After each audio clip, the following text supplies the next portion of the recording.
नमस्कार दोस्तों, स्वागत है आपका हमारे YouTube चैनल जीके ट्रैकर पे। देखिए फ्रेंड्स, आज की क्लास में हम बात करेंगे जो हमारी एक सीरीज है टॉप जीके एमसीक्यू सीरीज। और इस सीरीज की आज हम 202वीं क्लास यहाँ पे कवर करेंगे। आज की क्लास में भी आपको जीके के प्रीवियस ईयर क्वेश्चन यहाँ पे देखने को मिलेंगे। इन क्वेश्चन को हम पूरी डिटेल के साथ, एक्सप्लेनेशन के साथ, एनसीईआरटी के फैक्ट के साथ यहां पे कवर करेंगे, जिससे आपकी प्रैक्टिस और आपका रिवीजन साथ साथ में होता रहे। आज की क्लास में आपको एसएससी एमटीएस का जो एग्जाम आपका हुआ था अक्टूबर 2024 में, उसके सवाल अतिरिक्त तथ्यों के साथ देखने को मिलेंगे। तो चलिए दोस्तों, आज की क्लास को शुरू करते हैं। अगर आपने इस सीरीज की पिछली क्लासेस को नहीं देखा है, मास्टर क्लासेस को नहीं देखा है, तो आप प्लेलिस्ट में उनको देख सकते हैं। लिंक आपको डिस्क्रिप्शन में मिल जाएगा और प्लेलिस्ट के सेक्शन से भी आप इन क्वेश्चंस को रिवाइज कर सकते हैं। तो चलिए स्टार्ट करेंगे। आज का हमारा पहला क्वेश्चन है, निम्नलिखित में से किस राजवंश ने 14वीं शताब्दी में विजयनगर साम्राज्य की स्थापना करी थी? विजयनगर साम्राज्य कब स्थापित हुआ था? 1336 में। यानी कौन सी शताब्दी हो गई? 14वीं शताब्दी। किसने स्थापित किया था? हरिहर और बुक्का। वो दोनों किस राजवंश के थे? संगम राजवंश के थे। ऑप्शन डी सही आंसर होगा।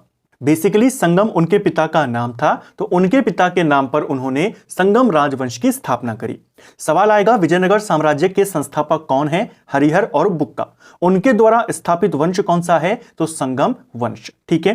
विजयनगर पर बेसिकली 4 राजवंशों ने शासन किया था, जिसमें सबसे पहले संगम वंश शासन करता है। 1336 से लेकर 1485 तक संगम वंश का शासन चला। विजयनगर पर जो दूसरा वंश आया वो शालूव वंश था। 1485 से लेकर 1505 तक शासन करता है। जो तीसरा वंश आया वो तुलुवा वंश था, जो 1505 से लेकर के 1570 तक शासन करता है। और उसके बाद आ जाता है अराविडू वंश, जो लगभग 1570 से शुरू होता है और 1650 ईस्वी तक चलता है। ठीक है। तो इनका क्रम लगाने को भी आता है और इनके काल भी पूछ लिए जाते हैं। विजयनगर साम्राज्य की क्लास में हमने विजयनगर साम्राज्य को, उनकी व्यवस्था को, उनके प्रशासन को डिटेल में समझा था। नेक्स्ट है, भारत के साथ कितने देश अपनी भूमि साझाएं करते हैं? तो भारत की स्थलीय सीमा कितने देशों के साथ लगती है? यह आपका वो क्वेश्चन है। भारत 7 देशों के साथ अपनी लैंड बॉर्डर शेयर करता है। संख्या कितनी है? 7 है। ऑप्शन ए सही उत्तर होगा। किन किन देशों के साथ भारत की सीमा लगती है, भूमि लगती है? भारत की भूमि चाइना के साथ लगती है, नेपाल के साथ लगती है, भूटान के साथ लगती है, बांग्लादेश के साथ लगती है, म्यांमार, अफगानिस्तान और पाकिस्तान। कौन सा देश किस दिशा में है वो भी पूछा जाता है, और उनकी लंबाई। चीन उत्तर में है, 3488 किलोमीटर हम चाइना के साथ भूमि साझा करते हैं, यानी हमारी बॉर्डर है। नेपाल भी उत्तर में है, 1751 किलोमीटर। भूटान 699 किलोमीटर। बांग्लादेश के साथ हम सबसे लंबी सीमा साझा करते हैं, सबसे लंबी बॉर्डर हमारी बांग्लादेश के साथ है, 4096 किलोमीटर। उसके बाद म्यांमार है पूर्व में, 1647 किलोमीटर। फिर अफगानिस्तान और अंत में आपका पाकिस्तान, जो उत्तर पश्चिम में है, 3323 किलोमीटर। ये क्वेश्चन बनता है। ठीक है। अगर पूछेगा जलीय सीमा से हमारे साथ कितने देश लगे हुए हैं, लैंड बॉर्डर तो हमारे साथ कितने हैं? 7। जलीय देशों की बात करते हैं, 2 देशों के नाम याद करेंगे, श्रीलंका और मालदीव। और ऐसे कितने देश हैं जो लैंड और जल दोनों के साथ हमसे मिले हुए हैं? तो वो 3 देश हैं, जिसमें पाकिस्तान, बांग्लादेश और म्यांमार शामिल है। ठीक है। तो सिर्फ भूमि से लगे हुए 7, सिर्फ जल से लगे हुए 2 और दोनों से लगे हुए 3। ठीक है। नेक्स्ट है, निम्नलिखित में से कौन सा कथन प्रसिद्ध स्थल मासिन राम के संबंध में सही है? मासिन राम के बारे में 2 स्टेटमेंट हैं, देखते हैं। पहला, यह पृथ्वी पर सबसे आर्द्र स्थान है। पहला वाला कथन आपका बिल्कुल सही है। दुनिया में सबसे ज्यादा वर्षा जो अब होती है, पहले मेघालय के चेरापूंजी में सबसे ज्यादा वर्षा होती थी, लेकिन अब सबसे ज्यादा वर्षा कहां होती है? मासिन राम में होती है। तो पहला कथन आपका बिल्कुल सही है। ये सबसे ज्यादा हमारा वेट प्लेस है, आर्द्र स्थान है। यह भारत के मेघालय राज्य में स्थित है। यह आपका सही है। दोनों स्टेटमेंट आपके बिल्कुल सही है। अगला, 2011 की जनगणना के अनुसार किस केंद्र शासित प्रदेश की साक्षरता दर न्यूनतम थी? तो केंद्र शासित प्रदेशों में साक्षरता दर सबसे कम किस वाले में है? हमने देखा था जब हमने जनसंख्या वाले टॉपिक को कवर किया था, 2011 की जनसंख्या को, जनगणना को हमने डिटेल में समझा है। 2011 के अनुसार सबसे ज्यादा जो साक्षरता दर थी, अगर हम केवल केंद्र शासित प्रदेशों में बात करें तो वो लक्षद्वीप में थी। सबसे कम की बात करें वो दादर नागर हवेली में थी। ऑप्शन डी इसका सही आंसर हो जाएगा। ठीक है, पुरुष साक्षरता हो या महिला साक्षरता हो, दोनों में सबसे ज्यादा लक्षद्वीप, सबसे कम दादर नागर हवेली। चाहे पुरुष पूछे, महिला पूछे या ओवरऑल में पूछे, क्रम आपका यही रहेगा। सबसे ज्यादा यहां, सबसे कम यहां। राज्यों में सबसे ज्यादा केरल में थी और सबसे कम बिहार में थी। अगला, कृषि का रबी ऋतु अक्टूबर नवंबर में शुरू होती है और किसमें समाप्त होती है? तो रबी की फसलें किस दौरान बोई जाती है, कब इनको काटा जाता है, वो आपसे सवाल बना है। जो रबी की फसलें होती हैं, अक्टूबर नवंबर में इनकी बुआई होती है और मार्च अप्रैल मई के दौरान इनकी कटाई हो जाती है। तो मार्च अप्रैल मई, तो ऑप्शन ए इसका सही आंसर हो जाएगा। ठीक है, रबी की फसलें जैसा आप देख रहे हैं अक्टूबर नवंबर में बोई जाती हैं और उसी समय भारत में शीतकालीन वर्षा भी होती है उत्तर भारत के अंदर पश्चिमी विक्षोभ के कारण।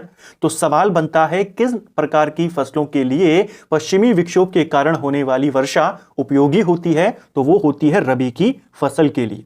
खरीफ की फसल के लिए मानसून जो होता है वो ज्यादा उपयोगी होता है। ठीक है, रबी की फसलों में कौन कौन आती है? तो गेहूं, जौ, मटर, चना, सरसों, ये सब रबी की फसलों में शामिल है। ठीक है, नेक्स्ट है, निम्नलिखित में से किस अधिनियम से भारत में प्रांतीय प्रशासन में द्वैध शासन प्रणाली की शुरुआत करी गई? बहुत बार यह सवाल पेपर में बना है कि भारत में द्वैध शासन प्रणाली कब और किसके माध्यम से शुरू करी गई, केंद्र में और राज्य में। यहां पर प्रांतों में द्वैध शासन की बात कर रहा है। प्रांतों में द्वैध शासन 1919 का जो भारत सरकार अधिनियम था, जिसे मॉन्टेग्यू चेम्सफोर्ड एक्ट भी कहते हैं। मॉन्टेग्यू उस समय भारत सचिव था, चेम्सफोर्ड उस समय वॉइसरॉय था। इनके द्वारा यह एक्ट लाया गया और इसके माध्यम से देश के प्रांतों में द्वैध शासन शुरू किया गया। ठीक है, द्वैध शासन का जनक किसको कहते हैं? लियोनस कार्टिस को कहते हैं। ठीक है, क्वेश्चन बनेगा प्रांतों में खत्म किसके माध्यम से किया गया? तो 1935 का जो अधिनियम था उसके माध्यम से ये जो शुरू हुआ है प्रांतों में द्वैध शासन, इसको प्रांतों में खत्म कर दिया और केंद्र में शुरू किया। ठीक है, 2000 या 2001 में पेश किए गए विकास कार्यक्रम का उद्देश्य ग्रामीण क्षेत्रों में आवास, पेयजल, प्राथमिक शिक्षा और बुनियादी स्वास्थ्य सेवा प्रदान करना था। तो 2000-2001 के दौरान किस कार्यक्रम का उद्देश्य गांवों के अंदर आवास, पेयजल और प्राथमिक शिक्षा आदि बुनियादी स्वास्थ्य सेवाओं का विकसित करना था? इनमें से किस कार्यक्रम को शुरू किया गया था 2001 के दौरान? ऐसा सवाल उत्तराखंड में भी बना है कि प्रधानमंत्री ग्रामीण सड़क योजना कब शुरू हुई थी। उसी प्रकार का यह सवाल है। यह शुरू हुआ था प्रधानमंत्री ग्रामोदय योजना। ऑप्शन डी सही उत्तर होगा। जो प्रधानमंत्री ग्रामोदय योजना था, यह आपका जो बुनियादी सुविधाएं हैं गांवों के अंदर, चाहे वो आवास को लेकर के हो, शिक्षा को लेकर के हो, पेयजल को लेकर के हो, उसके लिए इस योजना को शुरू किया गया था। अगला, निम्न में से कौन सा बांध दामोदर घाटी निगम का हिस्सा है? दामोदर घाटी निगम के बारे में भी हमने कई बार डिटेल में बात करी है। भारत की जो पहली बहुउद्देश्य परियोजना थी वो दामोदर घाटी परियोजना थी। दामोदर घाटी परियोजना किस पर आधारित है? तो अमेरिका में एक फेमस परियोजना है टेनेसी घाटी परियोजना, उसी पर आधारित है भारत की पहली बहुउद्देश्य परियोजना दामोदर घाटी परियोजना। दामोदर घाटी परियोजना दामोदर घाटी निगम के द्वारा विकसित करी गई है और इस निगम की स्थापना कब हुई थी? 1948 में हुई थी। ठीक है, इसके अंतर्गत कौन कौन से बांध शामिल हैं? तो इसके अंतर्गत आपका एक बेल पहाड़ी बांध शामिल है, इसके अलावा एक तिलैया बांध शामिल है और एक आपका मैथॉन बांध शामिल है। बेसिकली दामोदर घाटी परियोजना के पहले चरण में जो उसकी एक सहायक नदी है बराकर नदी, उस पर 3 बांध बनाए गए। उन 3 बांधों के नाम ये थे बेल पहाड़ी, तिलैया और मैथन। तो यहां पर आपका आंसर क्या हो जाएगा? Option D. मैथन इसका सही उत्तर होगा। किस नदी पर बना हुआ है? तो आप कहेंगे बराकर नदी पर है, झारखंड में है, दामोदर घाटी परियोजना का एक पार्ट है। ठीक है। सलाल परियोजना की बात करें, जम्मू कश्मीर में है, चेनाब नदी के ऊपर। रिहांद परियोजना की बात करें, रिहांद परियोजना रिहांद नदी पर है, यूपी में पड़ती है। इसी रिहांद परियोजना में जो एक झील यहां पर बनी है, इसका जो जलाशय है वह भारत का सबसे बड़ा कृत्रिम झील है। इसका नाम क्या है? तो इसे गोविंद बल्लभ पंत सागर के नाम से जाना जाता है। ठीक है। कोयना बांध की बात करते हैं तो कोयना बांध आपके महाराष्ट्र के अंदर स्थित है। ठीक है। स्वतंत्रता के बाद के पहले राष्ट्रीय खेलों की मेजबानी निम्नलिखित में से किस नगर में करी गई थी? तो आजादी के बाद जो पहले नेशनल गेम्स हुए वो कहां पर आयोजित हुए, वो पूछा है। देखिए, नेशनल गेम्स की बात करते हैं, इनकी जो शुरुआत मानी गई है, ये जो इनकी शुरुआत हुई थी वो 1924 में हुई थी। भारत के अंदर पहली बार राष्ट्रीय खेल 1924 में शुरू हुए थे। जो पहले खेल का आयोजन हुआ था वो लाहौर के अंदर हुआ था। ठीक है। उस समय इन्हें नेशनल गेम्स नहीं कहते थे, उस समय इन्हें अखिल भारतीय ओलंपिक गेम्स के नाम से जाना जाता था। ठीक है। 1940 में इनका आयोजन मुंबई में किया गया, यानी बॉम्बे में किया गया, और इनका नाम बदलकर क्या कर दिया? राष्ट्रीय खेल कर दिया गया। ठीक है। आजादी के बाद पहली बार इनका आयोजन 1948 में हुआ और तब इन्हें लखनऊ में कराया गया था। ऑप्शन डी हमारा सही आंसर होगा। तो राष्ट्रीय खेल 1924 में शुरू हुए, अखिल भारतीय ओलंपिक गेम्स के नाम से होते थे। 1940 में नेशनल गेम्स नाम पड़ा, 48 में आजादी के बाद पहली बार हुए और लखनऊ में हुए। ठीक है। राष्ट्रीय खेल दिवस कब मनाते हैं? हर साल 29 अगस्त को मनाते हैं, मेजर ध्यानचंद की जो जन्मतिथि है। ठीक है। नेक्स्ट है, प्रसिद्ध हिंदू मंदिर हिंगलाज माता मंदिर और कटासराज मंदिर भारत के किस पड़ोसी देश में स्थित हैं? दो फेमस मंदिर हैं, हिंगलाज माता मंदिर और कटासराज मंदिर। ये दोनों मंदिर आपके पाकिस्तान में पड़ते हैं। ऑप्शन सी सही आंसर होगा। अकबर के शासनकाल के दौरान दीवान के नाम से जाने जाने वाला अधिकारी किस विभाग से संबंधित होता था? हमने मुगल प्रशासन वाली जो एक क्लास कवर करी थी उसमें हमने जाना था महत्वपूर्ण पदों के बारे में। जो दीवान होता था मुगल काल का, ये वित्त और राजस्व का सर्वोच्च अधिकारी होता था, यानी जो शाही खजाने का प्रमुख होता था वो यही होता था, दीवान। ठीक है। इस पद की स्थापना किसने करी थी, या मुगल काल में दीवान का पद किसने बनाया था? ये बनाया था अकबर ने। ठीक है। अकबर के समय में उसके जो फेमस दीवान थे उसमें कौन शामिल है? राजा टोडरमल शामिल है। एक क्वेश्चन बना था किसी पेपर में कि मुगल काल में सर्वाधिक वर्षों तक दीवान के पद पर रहने वाला व्यक्ति कौन है? तो उसका नाम आपने याद करना है, असद खान। असद खान औरंगजेब के समय में दीवान के पद पर रहा था 31 सालों तक। नेक्स्ट है, प्राचीन संस्कृत ग्रंथों को पढ़ाने के लिए वर्ष 1791 में हिंदू कॉलेज की स्थापना कहां पर करी गई थी? तो हिंदू कॉलेज 1791 में किसने बनाया था? जोनाथन डंकन ने बनाया था, बनारस के अंदर। ऑप्शन बी सही उत्तर हो जाएगा। ठीक है। नेक्स्ट है, भारत में बड़ी rail line network, railway network की लगभग चौड़ाई कितनी होती है? तो बड़ी रेलवे लाइन जो है रेलवे नेटवर्क में, उसकी चौड़ाई आपने बतानी है। जब हमने भूगोल में भारत के अंदर परिवहनों के बारे में बात करी तो रेल गेज की बात करी थी। भारत में मुख्य तौर पर रेल गेज के 3 वर्ग हैं, यानी 3 भाग हैं। पहला होती है नैरो गेज, जिसकी जो चौड़ाई होती है वो 0.610 मीटर होती है, ये नैरो गेज की है। दूसरा होता है मीटर गेज, जो आपका लगभग 1 मीटर के करीब होता है। और एक होता है बड़ी गेज या ब्रॉड गेज हम जिसको कहते हैं, 1.676 मीटर। आपको बड़ी रेल लाइन का पूछा है तो यहां पर 1.67 होगा, यानी लगभग में कितना हो जाएगा? Option D. नेक्स्ट है, पीएम स्वनिधि योजना 2020 भारत सरकार के किस मंत्रालय के द्वारा संचालित है? देखिए, प्रधानमंत्री स्वनिधि योजना कोरोना के दौरान जो स्ट्रीट वेंडर्स होते हैं, रेडी पटरी वाले होते हैं, उनके लिए उनको आसान किस्तों पे लोन मिले, उनके लिए ये योजना शुरू करी गई थी। यानी जो छोटे व्यापारी होते हैं जो रेहड़ी अपनी लगाते हैं। जो पीएम स्वनिधि योजना है इसका जो संचालन करता है वो आवासन एवं शहरी कार्य मंत्रालय करता है। ऑप्शन बी सही उत्तर होगा। 1824 का रामोसी विद्रोह भारत के किस वर्तमान राज्य में हुआ था? कई बार हमने इस विद्रोह के बारे में बात करी है। रामोसी विद्रोह जो था आपका, इसका जो प्रमुख केंद्र था वो क्या था? वो सतारा था। और सतारा कहां पड़ता है? महाराष्ट्र में पड़ता है। ऑप्शन बी सही आंसर होगा। ठीक है, 1822 से 1824 के दौरान यह आंदोलन आपका चला। मुख्य तौर पर 22 में शुरू हुआ और 29 तक चला। चरम पर इसे 24 में ही माना गया है। तो 1824 के आसपास रामोसी विद्रोह सतारा में हुआ। अकाल और भूख की समस्या के कारण यह विद्रोह हुआ था। इसका मुख्य केंद्र सतारा था। इसका नेतृत्व किसने किया? तो चितर सिंह के द्वारा इसका नेतृत्व किया गया था। अगला, हड़प्पा नगर नियोजन के संबंध में निम्नलिखित में से कौन सा कथन असत्य है? गलत कथन आपने बताना है। चलिए देखते हैं। पहला, हड़प्पा सभ्यता में हर नगर में एक गढ़ होता था। पहला कथन आपका बिल्कुल सही है। हमने पढ़ा भी है जब हमने सिंधु घाटी सभ्यता को देखा था। उसकी जो हमारी एक क्लास आई थी हमारे सेकंड चैनल ट्रेंडिंग जीके पे, कि सिंधु घाटी सभ्यता में लगभग सभी नगर जो हैं वो दो भागों में बटे हुए हैं। एक उनका ऊपरी इलाका है जो दीवारों से, किलों से घिरा हुआ होता था, उसे गढ़ कहते हैं। और एक होता था उनका निचला इलाका, ठीक है, जिसमें बाउंड्री नहीं होती थी। तो उनके हर नगर में लगभग आपको एक गढ़ देखने को मिलेगा। ठीक है, एकमात्र नगर बताइए हड़प्पा का जो 3 भागों में विभाजित था। उसका आंसर आपने कमेंट में करना है, काफी ज्यादा चर्चा में भी वो रहता है। दूसरा है, हड़प्पा सभ्यता में हर नगर में एक मंदिर होता था। यह वाला आपका गलत है। हड़प्पा में हमें किसी भी प्रकार के मंदिर के साक्ष्य नहीं मिले हैं। तीसरा, हड़प्पा सभ्यता में हर इमारत बलुआ पत्थर से बनी होती थी। यह भी गलत है। पक्की ईंटों के मकान उनके बने होते थे। आपको गलत वाला बताना है। पहला तो सही है, दूसरा और तीसरा गलत है।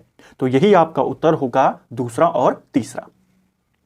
नेक्स्ट है, आर्यों का सबसे प्रिय देवता निम्नलिखित में से कौन था? तो आर्यों के सबसे प्रिय देवता आपने बताने हैं। एक क्वेश्चन बना था कि आर्य कैसे थे, तो एक देवता वाले थे या बहुदेवता वाले थे? तो बहुदेवताओं में इनका विश्वास था। उनके जो सबसे प्रिय देवता होते थे वो इंद्र होते थे। ऑप्शन डी सही आंसर हो जाएगा। ठीक है, नेक्स्ट है, भारत के संविधान का कौन सा अनुच्छेद विशेष रूप से राष्ट्रपति पद के लिए योग्यताओं से संबंधित है? तो राष्ट्रपति पद के लिए अर्हताएं, उनकी योग्यताएं किसमें वर्णित हैं? आर्टिकल 58 में वर्णित है, जिसमें कहा गया है कि भारत का नागरिक होना चाहिए, 35 वर्ष की उम्र पूरी होनी चाहिए, लोकसभा का सदस्य बनने योग्य होना चाहिए, कोई भी लाभ के पद पर नहीं होना चाहिए। यही इनकी योग्यताएं हैं जो मांगी गई है, इस आर्टिकल में वर्णित है। निम्नलिखित में से किस प्रणाली में राजस्व एकत्रित करके कंपनी को भुगतान करने का प्रभार जमींदार के स्थान पर ग्राम प्रधान को दिया गया था? तो कौन सी व्यवस्था में राजस्व जमा करके सरकार को कौन देगा? ग्राम का प्रमुख देगा। यह किसमें करी गई थी व्यवस्था? महलवाड़ी व्यवस्था में। ऑप्शन डी हमारा सही आंसर होगा। महलवाड़ी व्यवस्था के अंतर्गत जो गांव के प्रमुख होते थे, प्रधान या सरपंच जो होते थे, उनका काम था पूरे गांव से राजस्व को एकत्रित करना और सरकार को देना। ठीक है, इस व्यवस्था को 1822 में लीगली तौर पर यानी बड़े स्तर पर इसको शुरू किया गया था। किसके द्वारा यह शुरू करी गई, यानी इस व्यवस्था का जनक किसे माना जाता है? तो हॉल्ट मैकेंजी को माना जाता है। हमारी जो इकोनॉमिक्स की सीरीज है उसकी अगली क्लास में हम इन्हीं 3 व्यवस्थाओं, जिसमें जमींदारी है, रैयतवाड़ी है और महलवाड़ी है, इनको विस्तार से जानेंगे। फिलहाल सिर्फ आप इतना याद करिए, महल का अर्थ होता था गांव, और इस व्यवस्था के अंदर गांव का जो प्रमुख है उसकी जिम्मेदारी होती थी सरकार को सारा राजस्व जमा करके देना। रैयतवाड़ी में क्या होता था? रैयत का मतलब होता है किसान, तो इसमें किसकी जिम्मेदारी है? किसान की। और जमींदारी में जो जमींदार होता था उसकी जिम्मेदारी। नेक्स्ट है, आरक्षित नकदी निधि अनुपात क्या है? जो आरक्षित नकदी निधि अनुपात है यानी कैश रिजर्व रेशो, ये होता क्या है? ये होता है जमा का प्रतिशत जो किसी बैंक को केंद्रीय बैंक के पास आरक्षित नकदी निधि के रूप में रखना चाहिए। आपने देखा होगा एक शब्द आता है, बहुत बार आपने देखा है, CRR, कैश रिजर्व रेशो इसको कहते हैं। ये वो पैसा होता है या पैसे का वो हिस्सा है जो किसी भी बैंक को हर समय अपने मुख्य बैंक के पास रखना होगा। जैसे सारे बैंक भारत के अंदर जो है उन सबका मुख्य बैंक कौन है? RBI है, तो कुछ हिस्सा उन्हें RBI के पास रखना होगा, उसी को कहते हैं CRR। RBI अलग अलग अवसरों पर इसको निर्धारित करता है कि CRR कितना % है, तो उस बैंक के पास जितना भी पैसा होगा उसका उतना % हिस्सा उसे RBI में रखना होगा। ठीक है, इसको ध्यान रखेंगे। तो फ्रेंड्स, ये था हमारा आज का वीडियो जिसमें हमने जीके के प्रीवियस ईयर सवालों को यहाँ पे कवर किया, इनको अतिरिक्त तथ्यों के साथ देखा, कोशिश करी इनको लिंक के साथ यहाँ पे कवर करने की, जिससे आपकी प्रैक्टिस और रिवीजन साथ साथ में होता रहे। उम्मीद करता हूं आपको आज का वीडियो पसंद आया होगा। अगर आपको ये वीडियो पसंद आई है तो वीडियो को लाइक करें, चैनल पर नए हैं तो सब्सक्राइब करें, अपने दोस्तों के साथ शेयर करें। वीडियो आपको कैसा लगा कमेंट बॉक्स में हमें जरूर बताएं। Thank you friends.